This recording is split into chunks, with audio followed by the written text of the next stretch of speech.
Hello बच्चों, I hope आप सभी बहुत अच्छे होंगे। बेहतरीन, लाजवाब एकदम। सब अपनी तैयारी बहुत बढ़िया से कर रहे होंगे, ईमानदारी से कर रहे होंगे। तो मेरे प्यारे बच्चों, जैसा कि हमने आप सभी से वादा किया था कि फ्री बॉडी डायग्राम का पार्ट 2 बहुत जल्दी आप लोगों को मिलेगा और हम लेके आएंगे।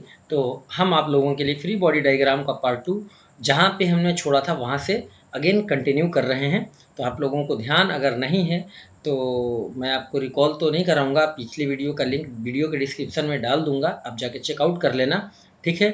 और आज हमारा स्टार्ट हो रहा है क्या?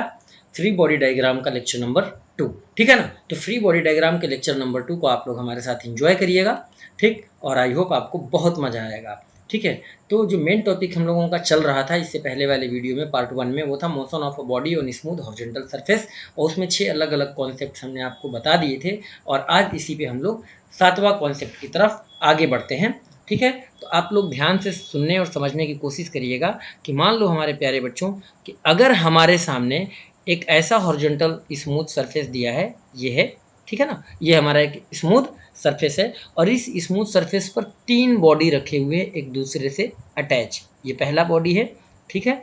और इसी से अटैच एक यहाँ पर दूसरा बॉडी है और इसी से अटैच एक यहाँ पर तीसरा बॉडी रख दिया हमने।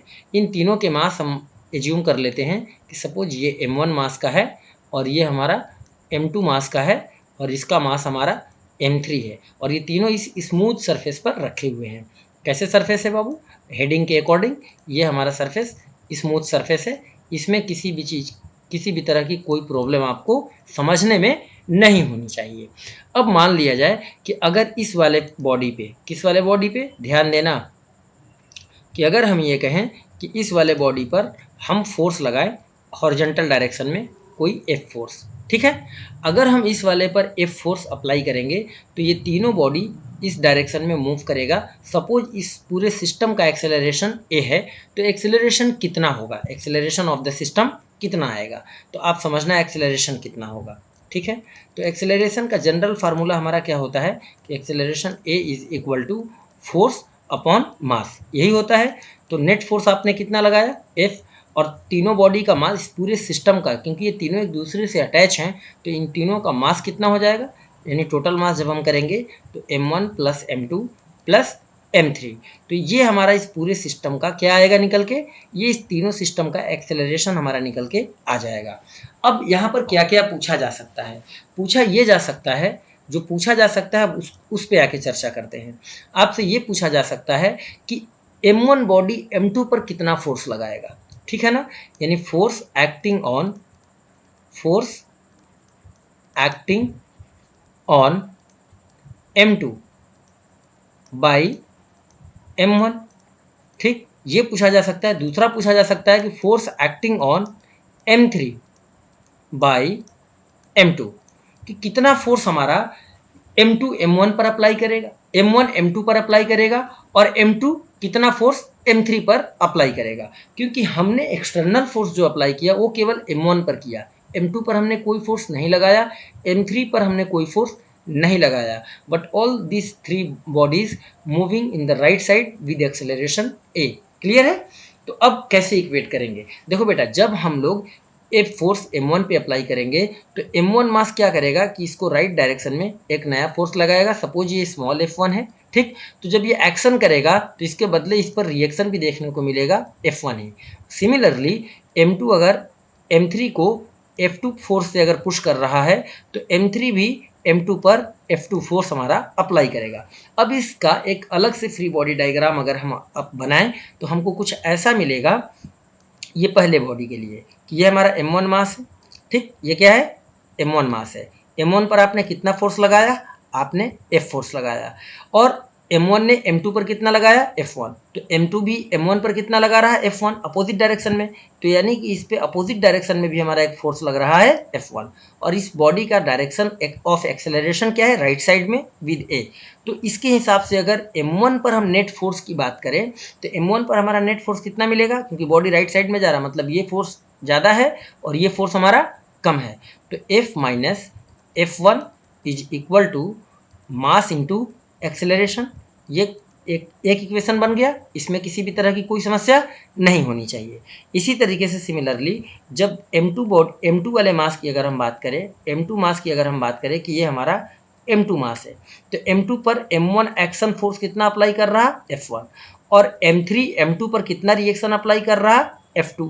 तो ये बॉडी किस डायरेक्शन में मूव कर रहा, राइट डायरेक्शन में। किस एक्सेलरेशन से, ए एक्सेलरेशन से। तो यहाँ पर अगर हम नेट फोर्स की बात करें तो F1 के डायरेक्शन में बॉडी मूव कर रहा है और F2 रिएक्ट अपोजिंग फोर्स है। तो यहाँ पे हमारा रिजल्टेंट फोर्स आ जाएगा F1 minus F2 divided by equal to M2 into a. ये आ गया इक्वेशन नंबर दूसरा। इसमें किसी भी बालक को किसी भी तरह की कोई समस्या नहीं होनी चाहिए।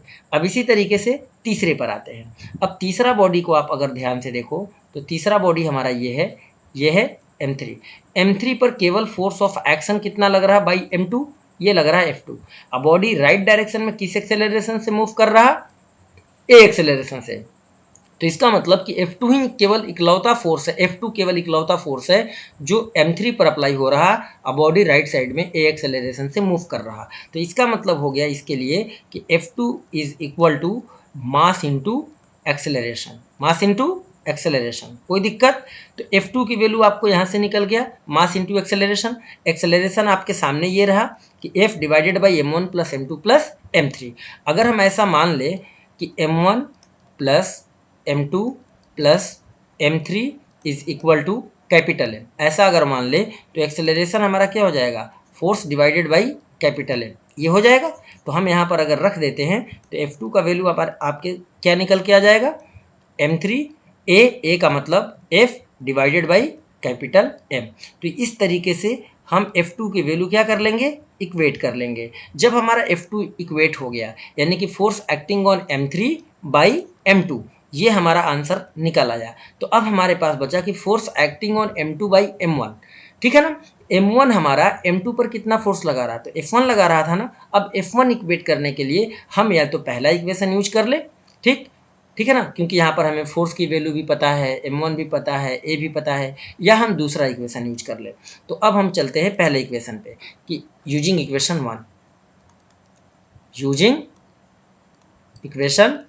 इक्वेशन 1 क्या था कि F माइनस F1 बराबर M1 A, और यहाँ पर हमने A कितना एज्यूम कर लिया, A की वैल्यू हमारी है F डिवाइडेड बाई, एज्यूम नहीं किया, ये निकल के आया F बाई M।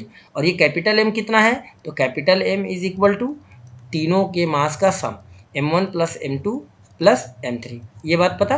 अब ये वैल्यू यहाँ पे रख दे और F अगर हम इक्वेट करें F1, तो F1 क्या निकल के आएगा, F माइनस M1 ए का मतलब हो गया कि F डिवाइडेड बाई ये तीनों वैल्यू, ठीक है ना, यानी कि M1 plus M2 plus M3।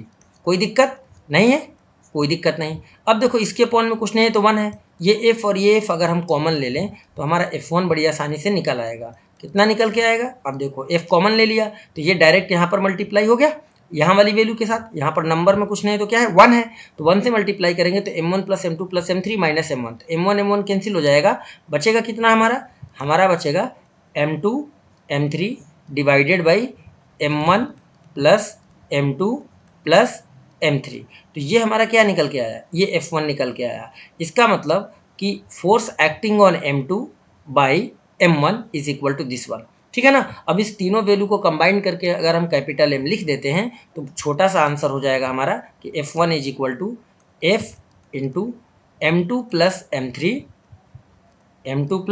M3 divided by total mass, ठीक है ना, पूरे इस सिस्टम का मास। तो इस तरीके से हमारा क्या निकल के आ जाएगा, F1 निकल के आ जाएगा।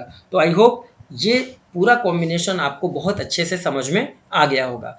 इसी तरीके के क्वेश्चंस हमारे, अगर ये तीनों बॉडी एक दूसरे से डायरेक्ट कांटेक्ट में ना रखे गए हों बल्कि ये किसी रस्सी या स्ट्रिंग के सहारे कनेक्टेड हों, तो उस दौरान जो उस रस्सी में टेंशन आएगा वो भी इसी कॉन्सेप्ट से निकाला जाएगा। चलिए एक उसको भी हम समझा देते हैं कि कैसे इक्वेट करेंगे, ठीक है। चलो, तो कनेक्टेड स्ट्रिंग वाला ये है टॉपिक आज 8वां, ठीक। अब मान लेते हैं बेटा कि ये हमारा एक स्मूथ सरफेस है, इसमें किसी को कोई दोष कोई दिक्कत नहीं होना चाहिए। अब ये मान लिया कि M1 बॉडी है, इस स्मूथ सरफेस पर रखा हुआ है, ये हमारा M2 बॉडी है, ठीक, दूसरा बॉडी है M2, ये भी इसी सरफेस पर रखा है, और ये M3 है, तीसरा बॉडी है जिसका मास M3 है, ठीक। और ये तीनों कैसे कनेक्टेड हैं? By string. ये दोनों इस स्ट्रिंग से कनेक्टेड हैं और ये दोनों इस स्ट्रिंग से कनेक्टेड हैं। अगर इस M3 पर हम राइट साइड में F फोर्स अप्लाई करें, ठीक, तो इसके वजह से ये तीनों सिस्टम राइट साइड में किसी न किसी एक्सेलरेशन से क्या करेगा? मूव करेगा। इसमें कोई दिक्कत तो नहीं है। ये एक्सेलरेशन क्या है? ए है। अब how to determine acceleration? Same pattern हमारा रहेगा कि एक्सेलरेशन ऑफ द सिस्टम कितना आएगा, यानी तीनों बॉडी का अगर इंडिविजुअल एक्सेलरेशन भी आपको निकालना हो तब भी हम यही फार्मूला यूज करेंगे कि एक्सेलरेशन, भाई सिंपल सा कॉन्सेप्ट समझना कि अगर ट्रैक्टर हमारा किसी एक्सेलरेशन से मूव कर रहा है तो उसी से कनेक्टेड ट्रॉली भी है, तो ट्रॉली का एक्सेलरेशन भी वही होगा जो कि हमारा ट्रैक्टर का होगा। यानी जो एक्सेलरेशन ट्रेन के इंजन का है वही एक्सेलरेशन उसके सभी कंपार्टमेंट का भी होता है। बात समझ में आ गई? तो एक्सेलरेशन जो आएगा इस पूरे कॉम्बिनेशन का सेम उसी पैटर्न पे रहेगा हमारा कि F divided by masses, sum of masses. तो M1 plus M2 plus M3, तो इन तीनों सिस्टम का जो एक्सेलरेशन हमारा निकला वो तो इतना ही निकलेगा, इसमें नो डाउट। ये आपको क्या कर लेना है? एकदम लिख लेना है अपने नोटबुक में। अब बात करते हैं कि अगर हमें पूछा जाए कि M1 और M2 के बीच में जो स्ट्रिंग है इसका टेंशन कितना होगा और M2 M3 के बीच में जो स्ट्रिंग है इसका टेंशन कितना होगा, तो जैसे ही M3 वाले बॉडी पर F फोर्स राइट साइड में लगेगा, एज इट इज इस वाले बॉडी को कौन खींचेगा? रस्सी ही तो खींचेगा। तो जब रस्सी इस डायरेक्शन में खींचना शुरू करेगा, सपोज ये टेंशन T1 है, तो इसका रिएक्शन फोर्स भी हमें यहाँ पर देखने को मिलेगा, this is T1 he. Action और रिएक्शन दोनों क्या होते हैं? एक्शन और रिएक्शन बेटा दोनों हमारे इक्वल होते हैं और अपोजिट डायरेक्शन में होते हैं, ठीक है ना। इसमें किसी भी बालक को कोई दिक्कत नहीं होनी चाहिए।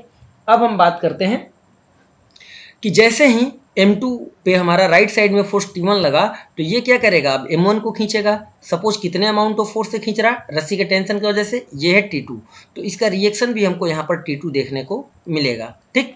अब इन तीनों का अगर सेपरेट फ्री बॉडी डायग्राम बनाए, तीनों को अगर हम सेपरेट करें तो हम ऐसा फील करेंगे कि जो M1 वाली बॉडी है, ध्यान देना मैंने क्या बोला, जो M1 है हमारा, इस M1 पर केवल एक फोर्स लग रहा, ये M1 है, M1, इस पर केवल एक फोर्स इस डायरेक्शन में लग रहा, वो लग रहा है T2, और इसका राइट साइड का एक्सेलरेशन कितना है? A।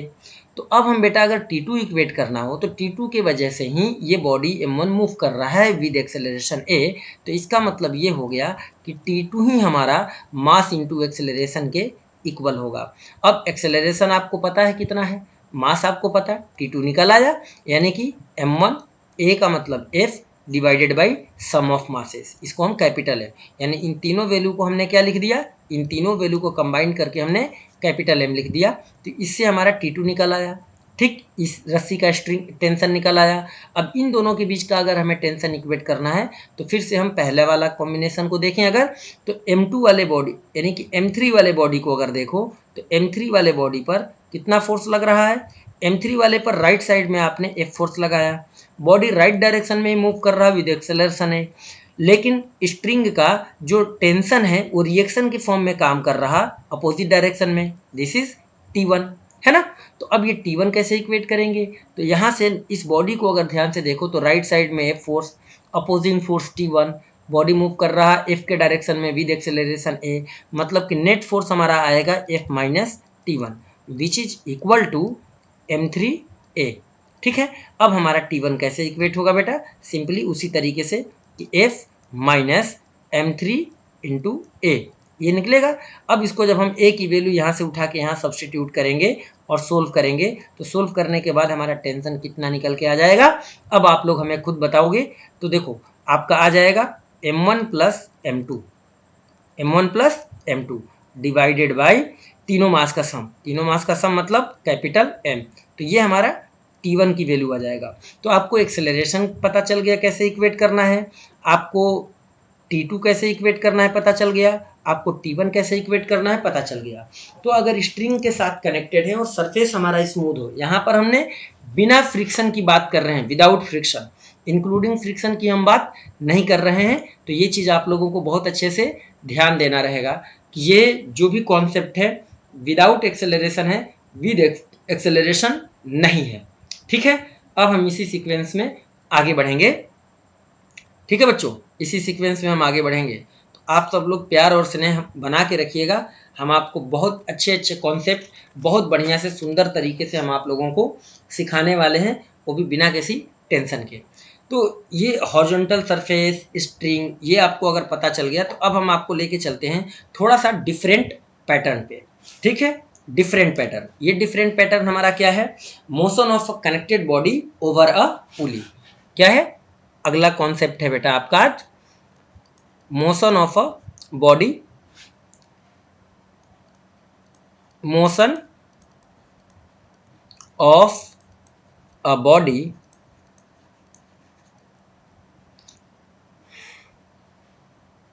Using pulley, using pulley. ठीक, कि अगर पुली के सहारे बॉडी हमारे मूव कर रहे हो, मोशन कर रहे हो, तो वहां पर हमारा क्या कॉन्सेप्ट होगा, क्या लागू होगा? आइए इस पे चर्चा करते हैं, एक एक करके हम लोग समझने की कोशिश करेंगे। ठीक है बच्चे, तो इसका कॉन्सेप्ट नंबर 1, इसका पहला कॉन्सेप्ट।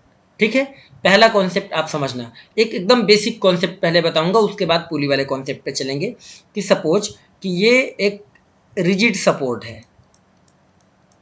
ठीक है ना, ये हमारा क्या है? ये एक रिजिड सपोर्ट है। ठीक, आप घर का छत समझ सकते हो, रिजिड सपोर्ट। ठीक, और इस रिजिड सपोर्ट से एक रस्सी लटक रहा है। क्या लटक रहा? एक रस्सी लटक रहा। ये मासलेस स्ट्रिंग है।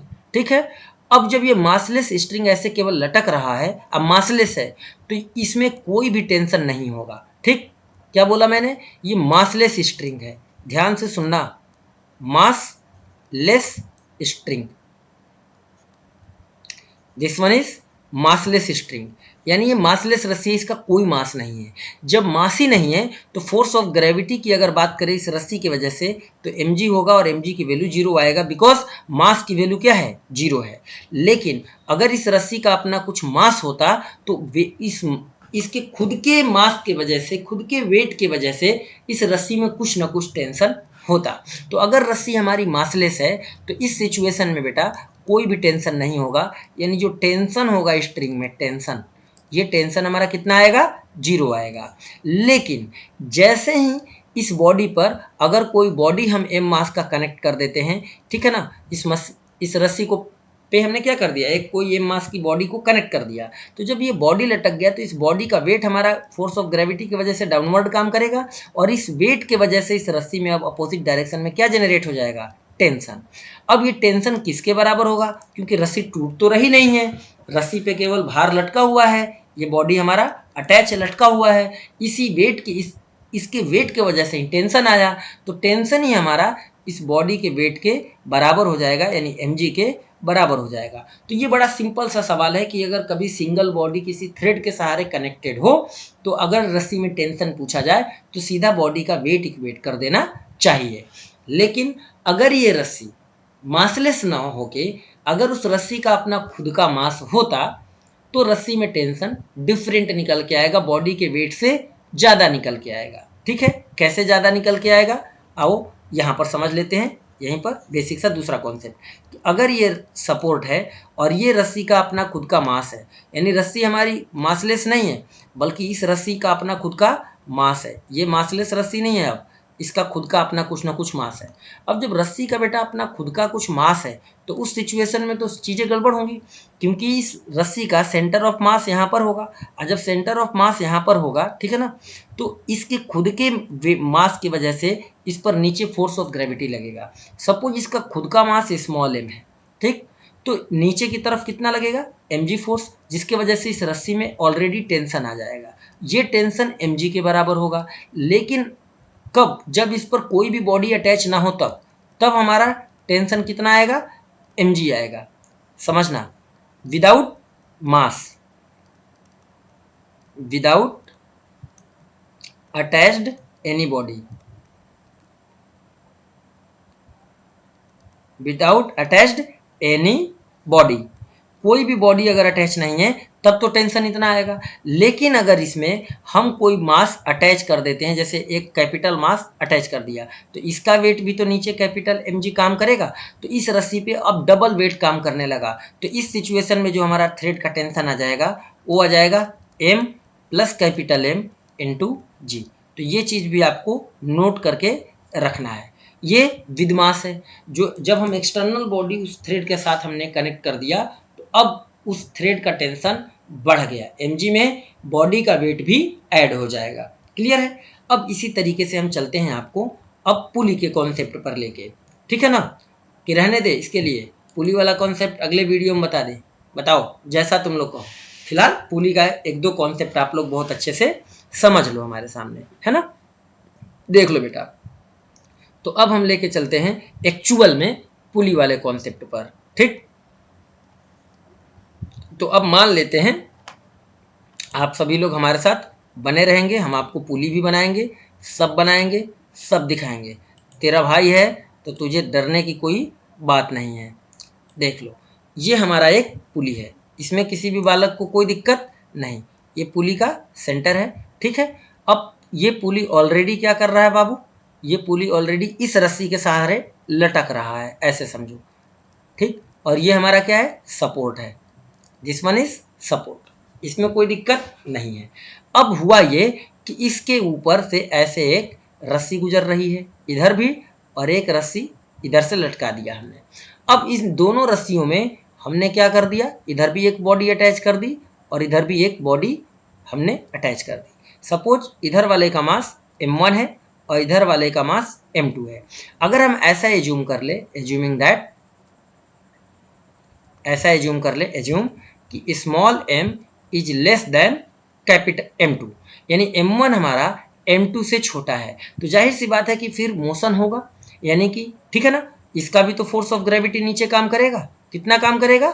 m2g। इसका फोर्स ऑफ ग्रेविटी कितना काम करेगा? इसका काम करेगा m1g।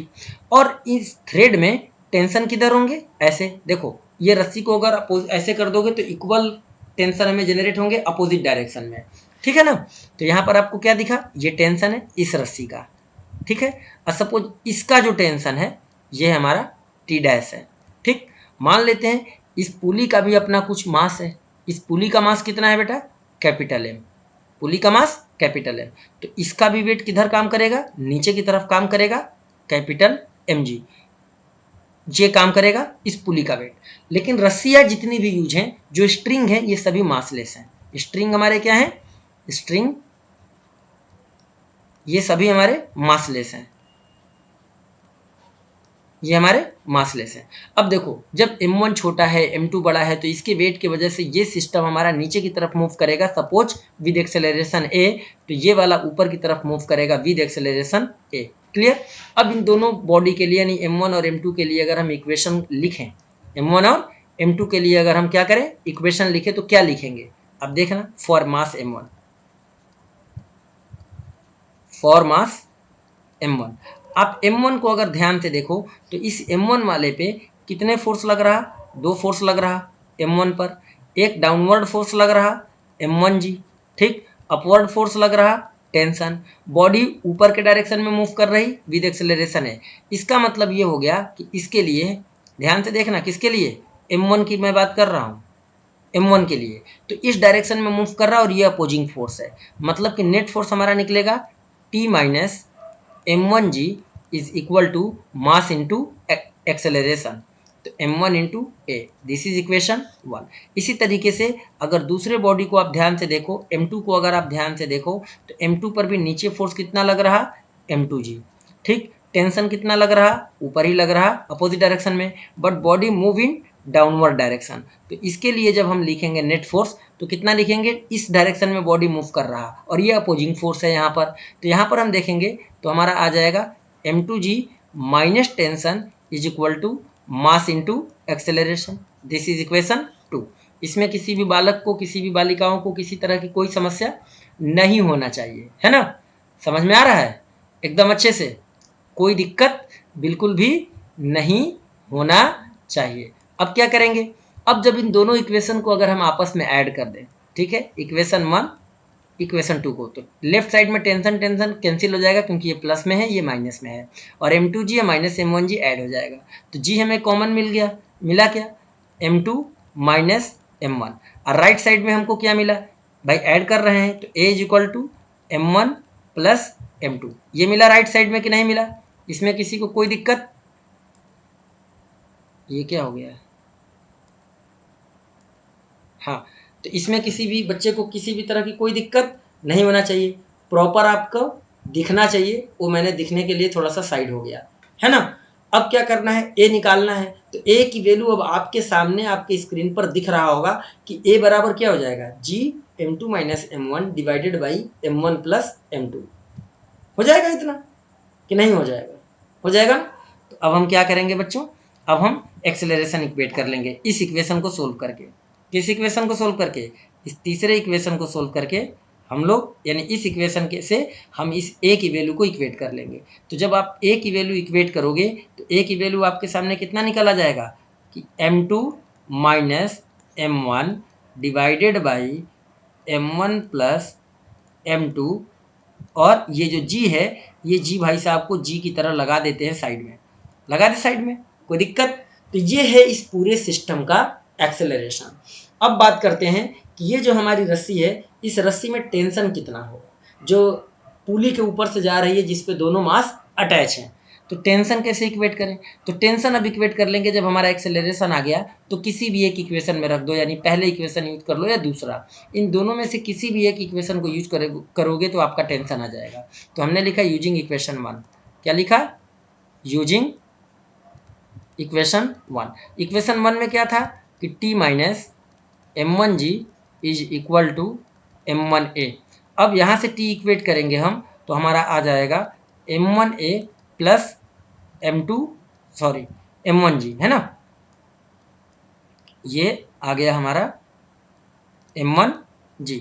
अब a की वैल्यू हमारे सामने है तो हमने लिखा m1, a की वैल्यू कितना है भाई, तो m2 minus m1 into g divided by m1 plus m2 minus m1g, इसमें कोई दिक्कत नहीं है ना, इसमें किसी भी बालक को किसी भी तरह की कोई समस्या तो नहीं है, बिल्कुल नहीं।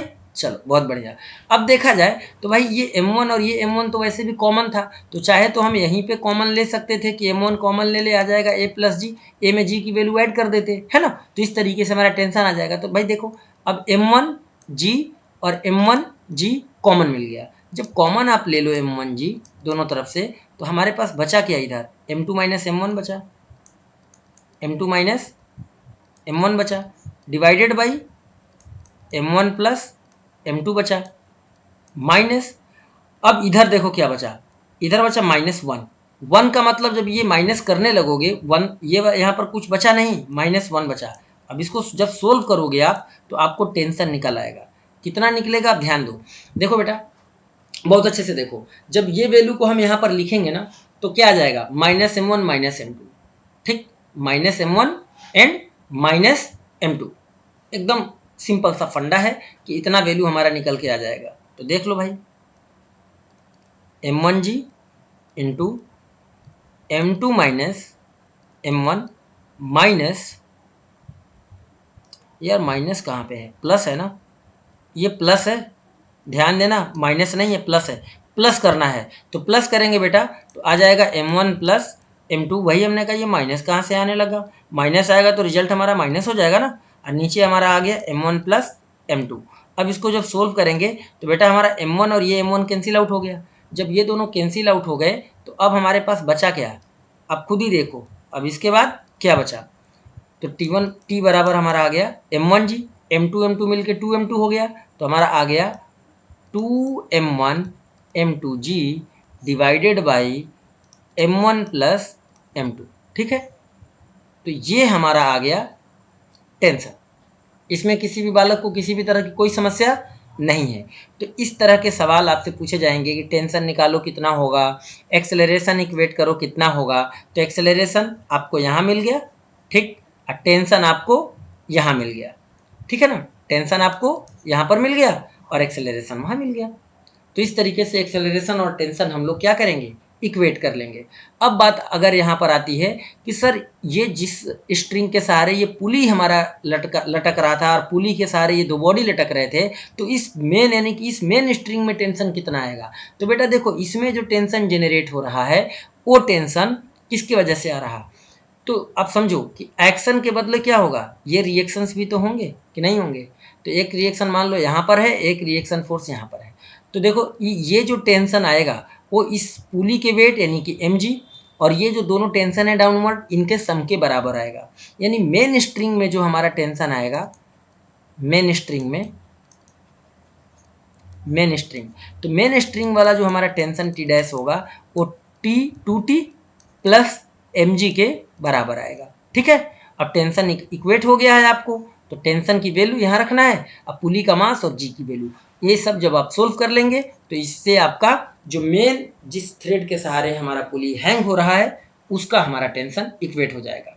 अब बात करते हैं कि क्या आगे पढ़ना चाहिए कि नहीं। नहीं, वीडियो लंबा हो जाएगा, इसलिए आज के लिए इतना ही रखते हैं। अभी पुली वाला सिस्टम खत्म नहीं हुआ, पुली का पहला कॉन्सेप्ट समझ लो आपको बताया है, वो भी बेसिक। अब और इसी तरीके से पुली वाले और बताएंगे हम आपको, एक तरफ दो दो बॉडी कनेक्ट करके हम आपको बताएंगे कि उसको कैसे सोल्व करना रहेगा। तो ये सब आपको मिलेगा अब पार्ट 3 में। तो ये हमारा अगेन कंटिन्यू रहेगा हमारा किसमें? पार्ट 3 में। तो wait and watch for part 3। तो पार्ट 3 के लिए हम लिख देते हैं भैया कमिंग सून। ठीक है ना, तो आपको घबराना नहीं है, पार्ट 3 भी हमारा बहुत जल्दी आएगा आप लोगों के लिए। इस वीडियो पे आप लोग बहुत प्यार दिखाएं, फिर मिलेंगे हम आप लोगों के लिए अगले वीडियो के साथ, पार्ट 3 के साथ। तब तक आप सब मुझे आज्ञा दीजिए। जय हिंद।